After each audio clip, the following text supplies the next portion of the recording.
እግዚአብሔር ለሙሴ ሰጥቶታል ማለት ነው። ታሪክ እግዚአብሔር አምላክ ሙሴን ሕዝቤን ጩኸት ሰምቻለሁና ወደ ምድረ ግብፅ ሂድ አውጣቸው አለው። እሺ ብሎ ከታዘዘ ከሄደም በኋላ እግዚአብሔር አምላክ ሕዝቤ በምድረ በዳ ባሌን ያከብሩልኝ ዘንድ ልቀቅ ብሎሃል አለው። ፈርዖን ግን ቃሉን እሰማ ዘንድ እርሱ ማን ነው? እግዚአብሔርን አላውቅም እስራኤልን አልለቅም የሚል ነበረ። ፈንወ ሞዓለ ሕዝቤ ይግበሩ በዓሌ ቢለው አልሰማም አለው። ዕለተ ዓርብን ነው። ዕለተ ዓርብ ከጠዋት እስከ 6 ሰዓት ፀሐይ፣ ከ6 ሰዓት እስከ 9 ሰዓት ጨለማ ወጸልመ ኩሉ ዓለም ይላልና ከ9 ሰዓት እስከ 12 ሰዓት ብርሃን ሆኗል። ስለዚህ 2 እጅ ብርሃን አላት። 1 እጅ ጨለማ ቦታ ላይ ሆናችሁ ሰው ያለው ዕለተ ዓርብን ነው ማለት ነው። እኔ እግዚአብሔር ልጅ እንደሆነ ኢየሱስ ክርስቶስን አምናለሁ አለ።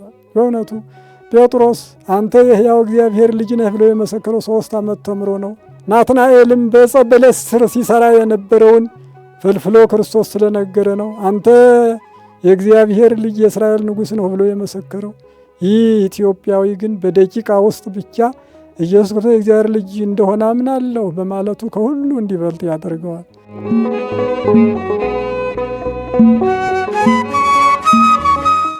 በስመ አብ ወወልድ ወመንፈስ ቅዱስ አሐዱ አምላክ አሜን። እግዚአብሔር አምላካችን በሰማይ በመላእክት የሚመሰገን በምድር ደጅ አዳም የተመሰገነ ይሁን። አስቀድሞ ለነቢያት ኦሪትን ያናገረ ኋላም ለሐዋርያት ወንጌልን ያስተማረ ከሰለስቱ ምዕት ጉባኤ ተገኝቶ ጉባኤውን የመራና የመከረ ቤተ ክርስቲያንን በደሙ የተከለ ለካህናት ስልጣነ ክህነትን የሰጠ እግዚአብሔር አምላካችን ረድኤቱና በረከቱ ከሁላችን ጋር ይሁን። ክርስቶስ ተንሥአ እሙታን በዐቢይ ኃይል ወሥልጣን አሰሮ ለሰይጣን አግዓዞ ለአዳም ሰላም ይእዜሰ ይኩን ሰላም። ሰላም እግዚአብሔር በያላችሁበት ይድረሳችሁ። እንደምን ሰነበታችሁ? ሰላም እግዚአብሔር ከሁላችን ጋር ይሁን። ዛሬ የምንነጋገረው ፋሲካ በሚል ርዕስ ይሆናል። ፋሲካ በዕብራይስጥ ፓሳህ አልፎ መሄድ፣ በግዕዙ ማይዶት መሻገር ማለት ነው።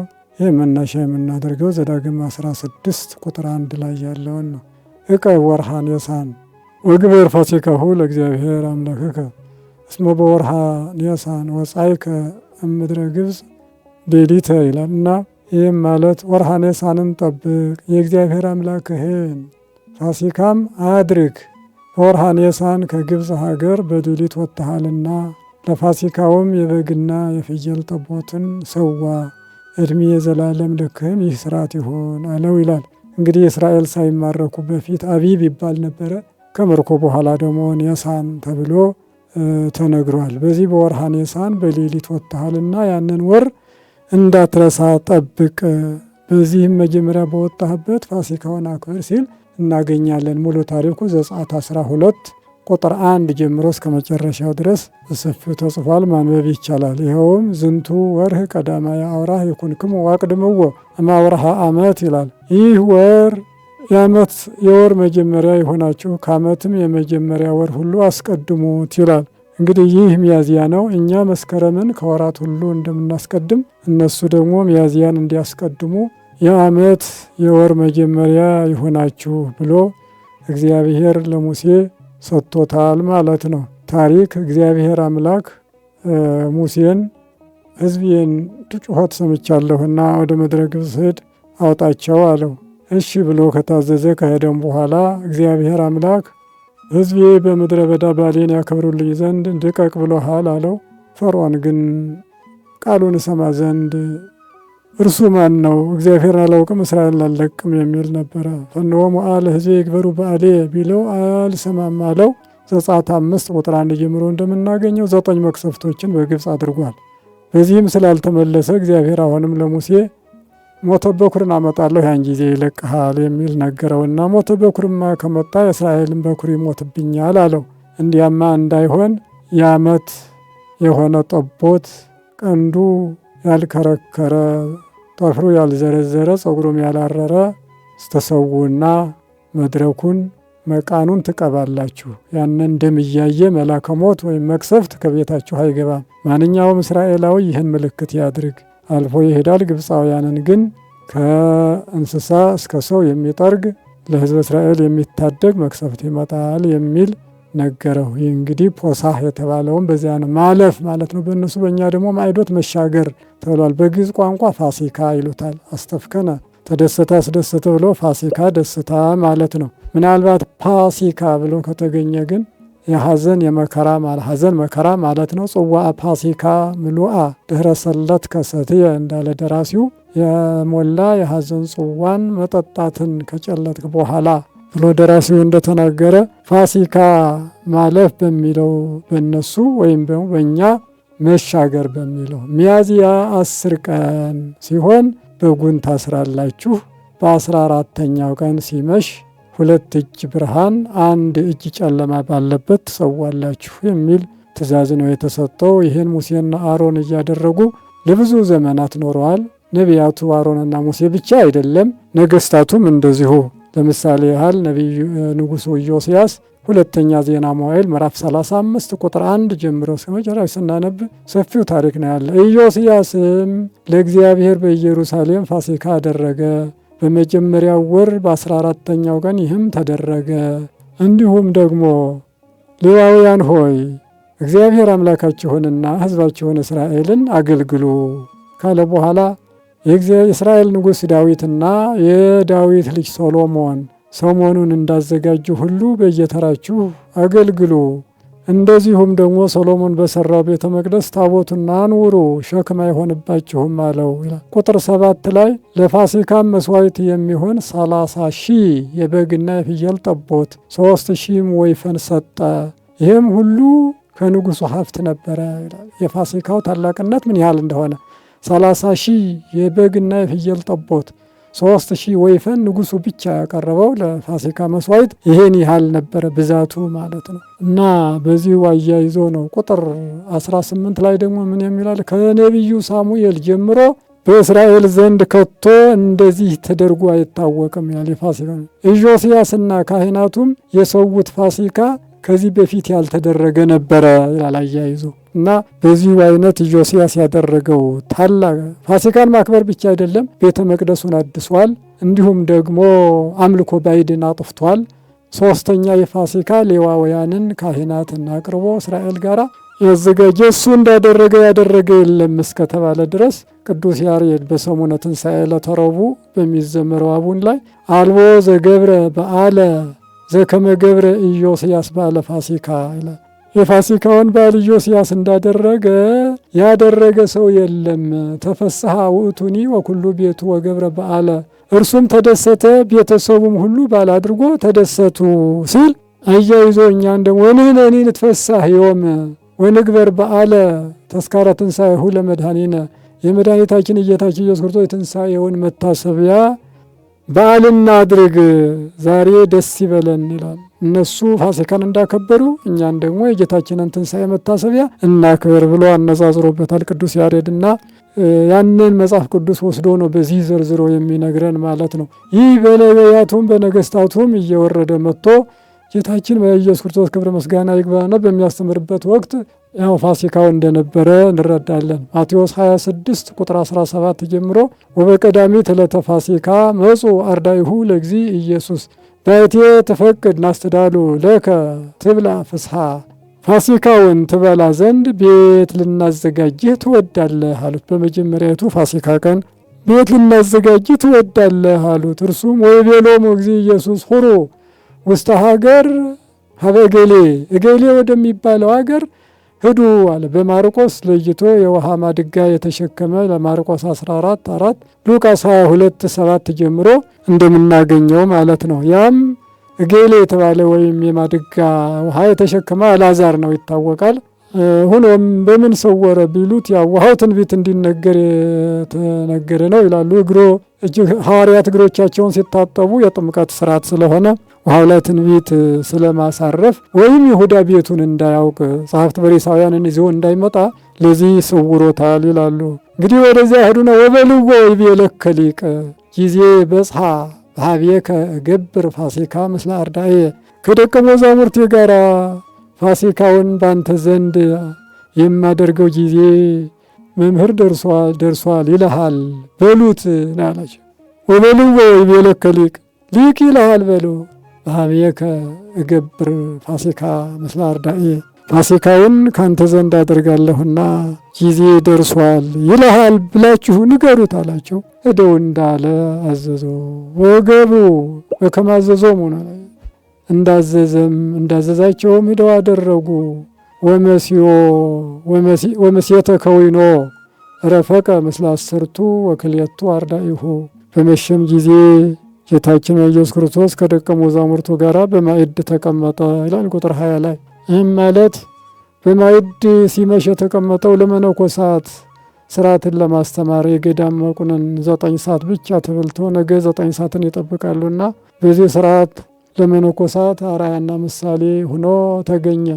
ፋሲካውን በአልዓዛር ቤት በዚህ አይነት በጉን ሰውቶ ጌታችን በዓሉን አክብሯል ማለት ነው። ወዲያውኑ ሊጸልይ ጌቴሴማኒ እንደሄደ ማታውን ይዘውታል። በነገታውም ጲላጦስ ይህን ፋሲካ በሚመስል ምንድነው ያለ? የዮሐንስ ወንጌል ምዕራፍ 18 ቁጥር 39 እስከ 40 ላይ ያለው ምንም ለሞት የሚያበቃ በደል አላገኘሁምና ነገር ግን በፋሲካ አንድ እስረኛ ልፈታላችሁ ልማድ አላችሁ። ስለዚህ የአይሁድ ንጉሥ ኢየሱስን ልፍታላችሁ ትወዳላችሁን? ልፈታላችሁ ትወዳላችሁን አላቸው። እነሱም ኢየሱስን አይደለም በርባንን ነው እንጂ አሉ። በርባንም ወንበዴ ነበረ ብሎ ይጨርሳል። ይህም ማለት በፋሲካ አንድ እስረኛ በየዓመቱ ልፈታላችሁ ልማድ አለ ብሎ መጠየቁ ከሙሴ ጀምሮ ልማድ ነበረ። በየዓመቱ አንድ እስረኛ ይፈቱ ነበረ። እስራኤል ከባርነት ወደ ነጻነት፣ ከሞት ወደ ሕይወት ወደ ምድረ ርስት የተሻገርንበት ነው ሲሉ ያ ልማድ እንዳይረሳ አንድ እስረኛ ነጻ ያወጡ ነበርና ያንን ጠቅሶ ነገራቸው። እርግጥ ጲላጦስ አስቀድሞ 3 ጊዜ ንጹሕ መሆኑን መስክሯል። ምንም አላገኘሁም ብሎ ሉቃስ 23 1 ጀምሮ እንደምናገኘው ወጥቶ 3 ጊዜ ከመሰከረ በኋላ ምንድነው ያለ? በርባንን ወይስ ኢየሱስን አላቸው አጫፍረው። ነፍስ አድን ክርስቶስንና ነፍሰ ገዳይ በርባንን አንድ ሚዛን አስቀምጦ ማለት ነው። እነሱም በርባንን ፍታልን ብለው በርባንን መረጡ። በርባን ተፈታ ማለት ሲኦል ያሉ ኃጥአን እንዲፈቱ የምስራች ደረሰ ማለት ነው። አዋጅ ነጋሪ ነበረ። እነሱን መገሌን እንዳለ እነሱ ደግሞ ምን አሉት? ንጉሥ ነኝ የሚል ሁሉ የንጉሥ ተቃዋሚ ነውና ወይንን ኢየሱስ ወይም ደግሞ ቄሳርን ምረጥ ብለው ደግሞ አያያዙት። እርሱም ስልጣን ተወዳጅ ነውና ስልጣኑን ከማጣ ቀጥቼ እለቀዋለሁ የሚል ምክንያት ሰጣቸው። ንጹሕ መሆኑን እያወቀ 6666 ገርፎ ለአይሁድ አሳልፎ ሰጠ። ምክንያቱም እሱን ኢየሱስን ቢፈታ ከስልጣኔ ያስወርዱኛል በሚል ፍራቻ ስላለ እንጂ ንጹሕነቱን ያውቃል ማለት ነው። ስለዚህ ነው የሐዋርያት ሥራ 8:32 ላይ በውርደቱ ፍርዱ ተወገደ ይላል። ኢሳይያስ 53:7 ላይ ያለውን ወስዶ ይህ ጃንደረባ ሲያነብ በነበረበት በውርደቱ ፍርዱ ተወገደ። ፍርዱ የትኛው ነው? ንጹሕ ሆኖ የተቀጣ ንጹሕ ሆኖ የተሰቀለ ኢየሱስ ክርስቶስ ብቻ ስለሆነ እውነተኛው ፍርድ ተወገደ። ካህናቱ ቀያፋና ሐና፣ ነገሥታቱ ሄሮድስና ጲላጦስ እንዲሁ ፍርዱን አጣመው ኢየሱስ ክርስቶስን ስለሰቀሉ ቀኑ ጨለመባቸው ነው የሚለው እና በዚሁ አይነት በውርደቱ ፍርዱ ተወገደ አለ። እስመ ተአተተ በምድር ሕይወቱ በምድር ላይ ተወግዳለችና። ይህ ኢትዮጵያዊ ባኮስ ምንድነው ያለ? መጻ ከመ በግ ይጠባህ ሊሰዋ እንደ በግ ተነዳ መጣ ይላል። ከዚያም አያይዘው ወከመ በግ ዘይነብ በቅድመ ዘይቀርጾ በሚሸልተው ፊት ዝም እንደሚል በግ እርሱም ወከማሁ ይከሰት አፉ በሕማሙ በመከራው ጊዜ አፉን አልገለጠም ይላል። ይህም ምሳሌ ነው። ምን ለማለት ነው? ኢሳይያስ እንደተናገረው ኢትዮጵያዊ ባኮስም እንዳብራራው ከቀን ሐሩር ከሌሊት ቁር የምጠለልበትን ጸጉሬን ለምን ትሸልታላችሁ እንዳይል ኢየሱስ ክርስቶስም ሲገፉ ለምን ትገፉኛላችሁ ያለ በደሌን አላለም። ልብሱን ሲካፈሉ ለምን የኔ እኮ ነው አላለም። እና ስለዚህ የበጉ ጸጉር የኢየሱስ ክርስቶስ ልብስ ምሳሌ ነው ማለት ነው። እና ያ በግ ኢየሱስ ክርስቶስ ነበረ። ከአቤል በግ ጀምሮ ስናይ ኃጢአትን በደልን አርቆ ሰውን ከእግዚአብሔር ጋር ሲያስታርቅ የኖረ እንደዚሁም ደግሞ ከመላእክት ጋር በመስዋዕቱ ሲያስተዋውቅ የኖረ ማንኛውንም ኃጢአተኛ ሲያጸድቅ የኖረ ቅዱስ እንስሳ ይባላል በግ። ዘፍጥረት 22:7 ላይ ይስሐቅ አይቴሃሎ በጉ ብሎ የጠየቀው እሱ ነበር። በጉ መስዋዕት የሚሆነው ወይት አለ። አብርሃም ግን እግዚአብሔር ያዘጋጃል ነው ያለ። መልሱ ትክክል አልነበረም። ዮሐንስ ነው የመለሰለት። ዮሐንስ ወንጌል 1:29 ላይ ነዋ በግኡ ለእግዚአብሔር ዘየአትት ኃጢአት ዓለም፣ የዓለምን ኃጢአት የሚያስወግድ የእግዚአብሔር በግ እንሆ አለ። ለይስሐቅ መልስ ሰጠ። ምክንያቱም ይስሐቅና ዮሐንስ እርጅና ለመወለድ ያልከለከላቸው ታምረኞች ናቸው። ከደረቁ እንጨቶች የተገኙ እምቡጥ አበባዎች ናቸው። ስለዚህ ያንን ጥያቄ ዮሐንስ ሲመልስ በብሉይ ኪዳን የተጠየቀውን በአዲስ ኪዳን ሆኖ መለሰው። ይስሐቅ ወጥቶ ተራራው ላይ ታስሮ ቢጋደምም እግዚአብሔር አምላክ ቀንዱን በፀሳቤቅ አስሮ ነጭ በግ አቀረበለት። እንግዲህ በጉ ተሰውቷል፣ ይስሐቅ ድኗል። ምሳሌው ይስሐቅ ነው በጉ ነው ካለ ሁሉም ምሳሌው ነው። ይስሐቅ የምእመናን በጉ የወልደ እግዚአብሔር፣ በበጉ ምክንያት ይስሐቅ ቤዛ ሆኖለት እንደዳነ ሁሉ ምእመናንም በክርስቶስ ቤዛነት ድነዋልና አንድም ይስሐቅ የመለኮት በግ የትስብእት በጉ እንደታረደ እንደተሰዋ መከራ መስቀልም በትስብእት ደረሰ እንጂ በመለኮት ላይ አልደረሰም። ይስሐቅ ተነስቶ የመለኮት ነው፣ ሕያው ነው ማለት። ያ በግ ከየት የመጣ ነው ቢሉ ከሰማይ የወረደ ካሉ ኢየሱስ ክርስቶስ ከሰማየ ሰማያት ወረደ። ከፀሳቤቅ ግንድ የተገኘ ነው ካሉ በሕቱም ድንግልና ተጸንሶ በሕቱም ድንግልና የተወለደ ከአብርሃም መንጋ የመጣ ነው ያሉ እንደሆነ ከአብርሃም ዘር የተወለደ ኢየሱስ ክርስቶስ የሚለውን ይሰጣል። ለሙሴም ይህን ነው ቅድም ያልነው። ቀንዱ ያልከረከረ ማለት ቀንድ ያለ በራስ ነው፣ በራሱ በጭንቅላቱ ክፋት ተንኮል የሌለበት ማለት ነው። ጥፍሮ ያልዘረዘረ ማለት ጥፍር ያለ በእጁ ነው፣ በእጁ ያልበደለ ያልገደለ ምንም። ስለዚህ እስመ ገብረ ኃጢአተ ወኢተረክበ ሐሰት ውስተ አፍሁ ኢሳይያስ 52:7 ላይ በነቢብ በገቢር ኃጢአት ያልተገኘበት ማለት ነው። ወኢተረክበ ሐሰት ውስተ አፍሁ ነቢብ ነው። እስመ ገብረ ኃጢአተ በገቢር ነው። በሐልዮ ዮሐንስ 14:30 ሰይጣን በእኔ ላይ ምንም አንዳች የለውም ብለዋል ክርስቶስ። ስለዚህ በሦስቱም በሐልዮ በነቢብ በገቢር እንከን ኃጢአት የሌለበት ማለት ነው። ፀጉሩ ያላረረ ማለትም ፀጉር በሁለንተናው ሰውነት እንዳለ ሁሉ ሁለንተናው ንጹሕ የሆነ ማለት ነው። ዓመት የሆነው ጠቦት አለ የዓመት በግ ወርድ እንጂ ቁመት አይጨምርም ይላል። ኢየሱስ ክርስቶስም መካከለኛ የ30 ዓመት ድልድል ሲሆን ተሰቅሎ አድኖናልና ነው እና በዚሁ አይነት ኢየሱስ ክርስቶስ በግ ይለዋል፣ ፋሲካ ይላል። ስለዚህ ነው ሐዋርያው ጳውሎስ ፋሲካችን ክርስቶስ ታርዷልና ይላል። ማርቆስ አንደኛ ቆሮንቶስ 5:7 ላይ የምናገኘው እስመ በፋሲካነ ተሰቅለ ክርስቶስ ወይእዜሰ ግበሩ በዓለክሙ በዓለ ናይት ይላል። ስለዚህ ፋሲካችን ክርስቶስ ተሰቅሏልና ከእንግዲህስ ወዲህ የቂጣውን በዓል በደስታ እናድርግ በማለት ይነግረናል ማለት ነው። ይህ በግ ኢየሱስ ክርስቶስ ለሙሴ ምሳሌውን እንደነገረ ምንድን ነው ያለ? በሁለት እጅ ብርሃን በአንድ እጅ ጨለማ ሆናችሁ ሰው ነው ያለ። በሁለት እጅ ብርሃን ማለት ዕለተ ዓርብን ነው። ዕለተ ዓርብ ከጠዋት እስከ 6 ሰዓት ፀሐይ፣ ከ6 ሰዓት እስከ 9 ሰዓት ጨለማ ወጸልመ ኩሉ ዓለም ይላልና ከ9 ሰዓት እስከ 12 ሰዓት ብርሃን ሆኗል። ስለዚህ ሁለት እጅ ብርሃን አላት። አንድ እጅ ጨለማ ቦታ ላይ ሆናችሁ ሰው ያለው ዕለተ ዓርብን ነው ማለት ነው። ደሙን መቃኑንና መድረኩን ቅቡ ማለት ለጊዜው መልአከ ሞት አልፎ እንዲሄድ ነው።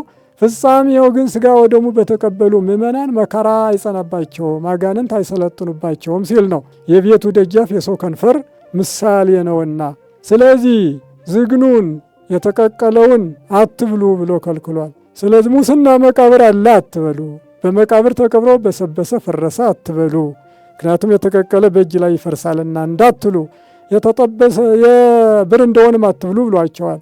ከብርንዶ ደም አይለይም፣ ደምም ካለ ነፍስ አትለይምና ነፍስ ያለው እንመገባለን ወይም ሩቅ ቢሲ አትበሉ ሲል ነው። የተጠበሰውን ብሉ አለ። ከተጠበሰ ሥጋ ሙቀት እንዳይለየው መለኮት የተዋሃደውን ነፍስ የተለየውን እንመገባለን ወይም ሥጋው ደግሞ እንቀበላለን በሉ ሲለን ይህን ይነግረናል። መጻጻ ረብርቡበት ብሏል። ለጊዜው የሚበሉት ቂጣ ስለሆነ እንደ አረቂ ከሆዳቸው እንዲያጠፋላቸው ነው። ፍጻሜው ግን እናንተ የምትቆርቡ ወይም የምታቆርቡ ካህናቶች ከሆዳችሁ ያለው ጠፍቶ ላፋችሁ ምሬት ሲሰማ ሥጋው ደግሞ ተቀበሉ ለማለት ነው። መራራነቱ ያ ነው።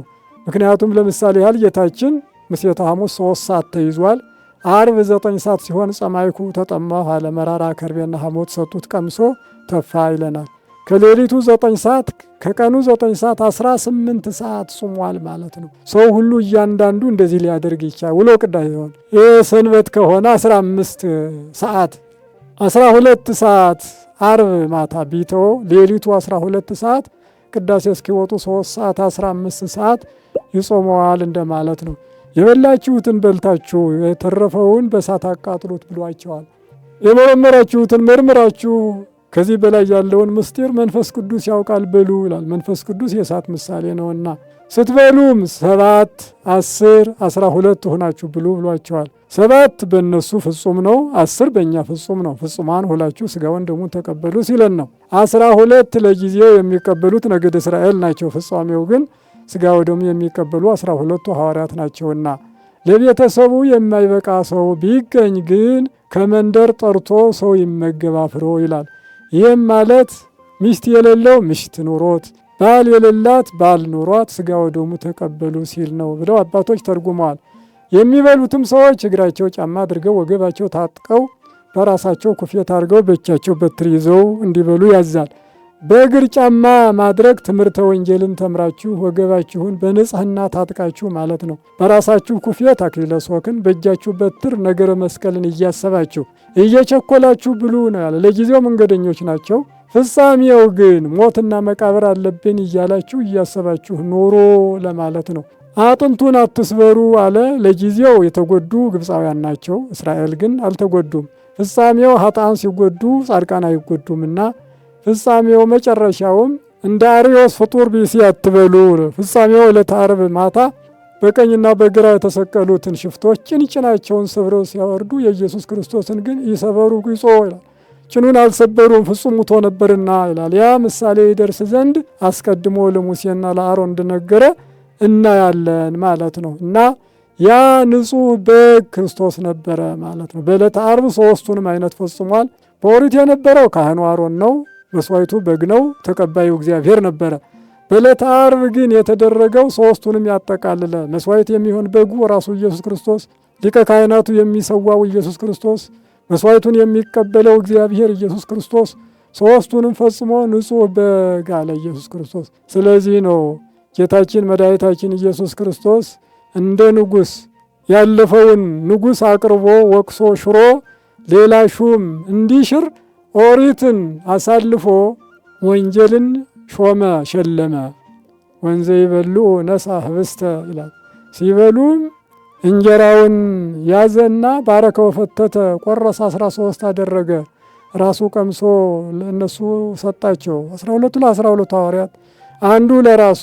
ዛሬ እሱ ባይቆርብ ባይቀምስ ካህን አቁርቤ ወጥቼ እሄዳለሁ ባለ ነበርና ቆርቦ እንዲያቆርብ አራያ ለመሆን ቀመሰ። እንዲሁም ለማዳፈር ይላሉ። በዚሁ አይነት ይህ ሥጋዬ ነው ነገ የሚፈተተው ተመገቡ ብሎ እንደሰጣቸው እንረዳለን። በዚሁ በማቴዎስ 26 ላይ የምናገኘው ወጽዋአኒ ወሀቦሙ ጽዋውንም አመስግኖ ሰጣቸው ይላል። ይህ ተካፈሉ ዝንቱ ውእቱ ደምየ ዘአዲስ ስርዓት ዘይትካው በእንተ ብዙኃን ለኅድገተ ኃጢአት ለማስተስረይ ስለ ብዙዎች የሚፈሰው የሥርዓት ደሜ ይህ ነው ለዘላለም ብለው ተካፈሉ ብሎ ሰጣቸው። ይህንም ተመገቡ ያለ መጀመሪያ ቀድሶ ያቆረበ ካህን ኢየሱስ ክርስቶስ ነው። ስለዚህም ካህናት ከእርሱ የተቀበሉትን እየቀደሱ እያቆረቡ ይኖራሉ፣ ምእመናንም ሲቆርቡ ይኖራሉ ማለት ነው። አዲያ ቁርባኑን ለምንድን ነው በኅብስትና በወይን አምሳል ያደረገው? በምግብ በመጠጥ ለምን አምሳል አደረገ ቢሉ ሌላው ሁሉ ነገር በውጭ ይቀራል። መብል መጠጥ ግን ከሥጋ ከደም ጋር ይዋሃዳልና ተዋሃድኳችሁ ሲለን በሚበላ በሚጠጣ አምሳል ሰጥቶናል።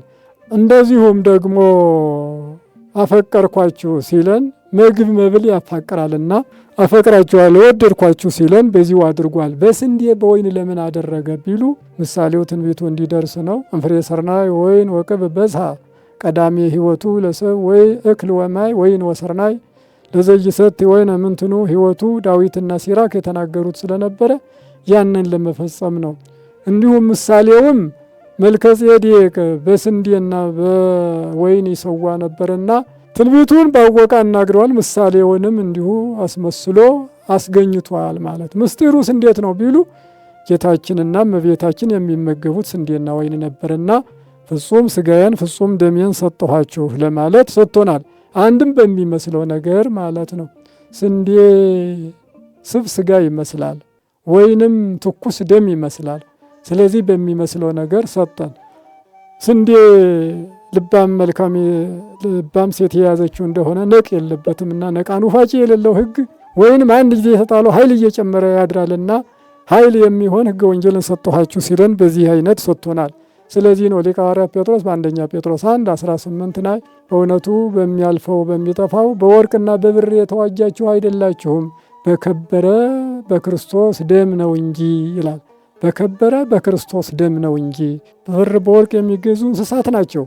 እንደዚሁ የሰው ልጅ ግን በመለኮት ደም በከበረው በማይገኘው የተገዛ መሆኑን ነው። ይህን ወስዶ ቅዱስ ያሬድ አኮ በወርቅ ኃላፊ ዘተሳየጠና የዋጀን በኃላፊ ወርቅ አይደለም በደሙ ክቡር ቤዘወነ በከበረ ደሙ ዋጀን እንጂ ወለደነ በጥምቀቱ ለቅድስት ቤተ ክርስቲያን ለቅድስት ቤተ ክርስቲያን በጥምቀቱ ወለደን አለ። እናታችን ቤተ ክርስቲያን አባታችን እግዚአብሔር መብል መጠታችን ሥጋ ወደሙ እንድንል ያደረገን ቅዱስ ያሬድ የነገረን ይህን ነው። ስለዚህ ነው እንግዲህ ባኮስ ወይም አቢላክ የተባለው ኢትዮጵያዊ ቅድም እንዳየነው የሐዋርያት ሥራ ምዕራፍ 8 በኢየሩሳሌም ይህ ሁሉ የሚደረገውን ምሳሌ ለማየት ክርስቶስ ባረገ በዓመቱ ሄዶ ነበረ እና ለምን ሄደ ቢባል ሊሰግድ ነው። መጽሐፍ ቅዱስ እንደሚለው 8:26 የሐዋርያት ሥራ ማለት ነው። ወነበበ መልአከ እግዚአብሔር ይላል ፊልጶስን መልአከ እግዚአብሔር አነጋገረው። ሆር ፍኖተ በዱ እምኢየሩሳሌም ለጋዛ ከኢየሩሳሌም ወደ ጋዛ የሚወስደውን መንገድ ይዘህ ሂድ አለው። ፊልጶስ ሮጠ ይላል። ከዚያ ከሄደበት ግን ያገኘው አንድ ወረከበ ብእሴ እምሰብአ ኢትዮጵያ ህጽዋ ለህንደኬ ንግሥተ ኢትዮጵያ የኢትዮጵያ ንግሥት የሆነች የህንደኬ ጃንደረባ የሆነ ከኢትዮጵያ ሰዎች አንድ ሰው አገኘ ይላል። ይሄም ምን ያደርግ ነበረ? ወመጋቢሃ ዲበ ኩሉ መዛግብቲሃ በገንዘቦቿ ላይ ሁሉ የሰለጠነ ነበረ። ነጋድራስ ማለት ነው። ወይም በዛሬው የገንዘብ ሚኒስቴር እንደሚባለው ነው። ያ ባለስልጣን ወሆረ ኢየሩሳሌም ይስግድ ይላል። አንደኛ የሄደበት ምክንያት ሊሰግድ ነው ማለት ነው። በግብረ ሕማማቱ ቤተ ክርስቲያን የሌለበት አካባቢ ያለ ምእመን መንፈቅ ጎዳና ሂዶ ይስማ ይላል። መንፈቅ ጎዳና ሂዶ ኢትዮጵያውያን ይሰሙ ነበረ። ምክንያቱም የገኒው ቅድሜሁ ኢትዮጵያ መዝሙር 71 ቁጥር 9 ላይ ኢትዮጵያውያን በፊቱ ይሰግዳሉ የሚል ትንቢት ነበረ። ያ ትንቢት እንዳይቀር ንግሥተ ሳባ ሂዳ ነገሥት አንደኛው 10:1 ጀምሮ ስናነብ ቤተ መቅደሱን ቤተ መንግስቱን አሰራሩን አይታ አድንቃ እግዚአብሔር አምላክ በእስራኤል ዙፋን ያስቀመጠ ይባረክ ብላ እግዚአብሔር ካመሰገነች በኋላ ስለ አምልኮ ተነጋግረው ወደ ሀገር ውስጥ መለስ በየዓመቱ ግብር የያዙ ሰዎች መጥተው እንዲገብሩ ቃል እገባለሁ ብላ ቃል ገብታ ነበረ። በየዓመቱ ይሄድ ነበረ። ክርስቶስ ሲወለድ ለሰማያዊ ንጉሥ ክርስቶስ እነ ባዚን የገበሩት በለመደው ስርዓት ነው። ትንቢት ተነግሯል። ቃል ገብታ መታለችና በየዓመቱ ይሄዱ ነበረ። ይህም ጃንደረባ ክርስቶስ ባረገ በዓመቱ በተለመደው ሕግ ሰግዶ ሲመለስ ነው። እንግዲህ ወሆረ ኢየሩሳሌም ይሰግድ ኩሉ ብርክ ተብሎ ተጽፏል። ብርክ ጉልበት ሁሉ ለእርሱ ይስገድ ተብሎ እንደተጻፈው ኢትዮጵያውያንም በየዓመቱ ይሰግዱ ነበርና አንደኛው ይህ ነው። ወይቤሎ መንፈስ ቅዱስ ሁር ትልዎ ለዚህ ሰረገላ መንፈስ ቅዱስም ይህን ሰረገላ ተከተላለው ተከተለ ሄደ ይላል። ወንዘ ይገብ ሲመለስም ነበረዲ በሰረገላው ላይ ተቀምጦ ነበረ። ዋነብ መጽሐፈ ኢሳይያስ ነቢይ ኢሳይያስ የነቢዩን መጽሐፍም ያነብ ነበረ አለ። ወይቤሎ ፊልጶስ ተአምርኑ ዘታነብ የምታነበውን ታስተውለዋለህን አለው። ታቤሎ ህጹ ለማ አልቦ ዘመሃረኒ ያሰማረኝ ሳይኖር እንዴት አውቃለሁ አለ። ኢትዮጵያዊ እውነት ተናጋሪ ነውና የሌላ ሀገር ቢሆን ኖሮ እንዴት አውቀውን ይችላለሁ ነበር የሚለው። ኢትዮጵያዊ ግን እውነተኛ ስለሆነ ያስተማረኝ ሳይኖር እንዴት አውቃለሁ አልችልም አለ። ለንባብ ለድጋሚ ያህል ነበር የሚችለው ማለት ነው ግዕዙን የሚያነበው። ፊልጶስ ግን ከ72ቱ ቋንቋዎች አንዱ ግዕዝ ነውና መንፈስ ቅዱስ በተሰጡ አውቋል። ስለዚህ ምንድነው ያለ? ወይቤሎ ዋስተብቆ እርግ ወንበር ምስሌ ከኔ ጋር እባክህ ተቀመጥ ብሎ ማለደው ነው። አብረው ተቀመጠ። ብቁአኒ ንግረኒ እባክህ ንገረኝ፣ ይህ ነቢይ ስለ ራሱ ነው ወይስ ስለ ሌላ ይናገራል አለ። ወአሐዘ የመሐሮ በእንተ ኢየሱስ ወሰበከ ሎቱ ስለ ኢየሱስ ክርስቶስ ያስተምረው ዘንድ ጀመረ፣ ሰበከለትም ይላል እና በዚሁ አይነት ሁለተኛው ትምህርት ነው ማለት ትምህርት ሊማር ነው የሄደ።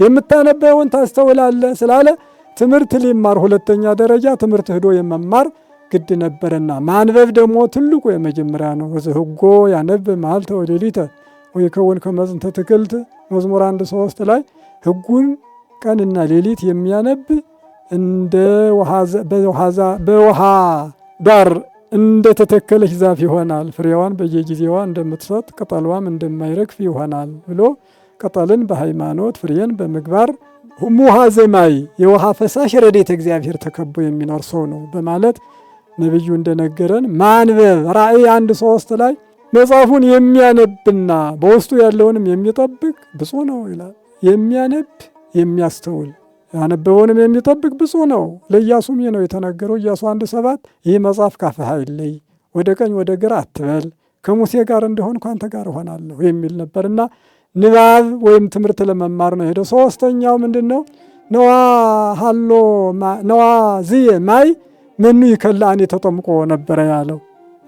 ወይ ቤሎ ይደልወከ ትእመን በኩሉ ልቡናከ፣ በሁሉ ልቡና ታምን ዘንድ ይገባሃል ይቻላል አለው። እሱም ሆናለ ወይቤ አነ አምን ከመ ኢየሱስ ክርስቶስ ውእቱ ወልዱ ለእግዚአብሔር፣ እኔ እግዚአብሔር ልጅ እንደሆነ ኢየሱስ ክርስቶስን አምናለሁ አለ። በእውነቱ ጴጥሮስ አንተ የሕያው እግዚአብሔር ልጅ ነህ ብሎ የመሰከረው 3 ዓመት ተምሮ ነው። ናትናኤልም በዕፀ በለስ ስር ሲሰራ የነበረውን ፈልፍሎ ክርስቶስ ስለነገረ ነው። አንተ የእግዚአብሔር ልጅ የእስራኤል ንጉሥ ነው ብሎ የመሰከረው።